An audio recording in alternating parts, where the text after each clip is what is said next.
In today's video, I'm going to teach you how to create a new branding theme on Xero Invoice. By the end of this walkthrough, you'll know exactly how to set up a fresh branding theme that you can use on your invoices to match your business style and preferences. First, make sure you're logged into your Xero account and that you have access to a company dashboard. On the main Xero screen, look for the company name at the top and select the demo company or the specific company you want to work in.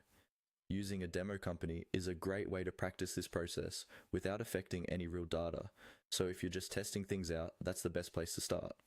Once you're inside the correct company, we're going to head straight into the settings area. At the top of the screen or in the main navigation bar, find the option labeled Settings and click on it.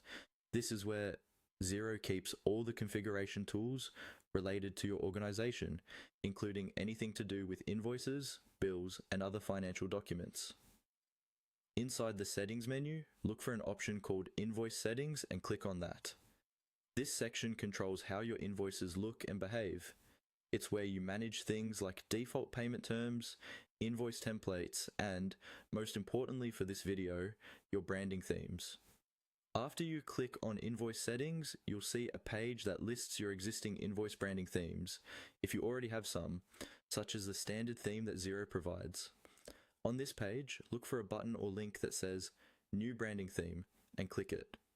This is the starting point for creating a brand new theme that you can fully customize.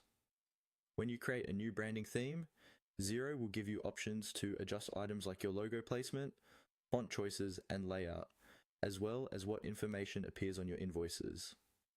Take your time to carefully review each field and section. Think about how you want your customers to experience your brand when they open an invoice. Clear contact details, professional formatting, and consistent use of your colors and logo all help build trust. Once you've finished setting up your new branding theme, remember to save your changes. After that, you can assign this theme to new invoices or set it as a default for your organization. That's all it takes to create a new branding theme on Xero Invoice and start sending invoices that truly reflect your business.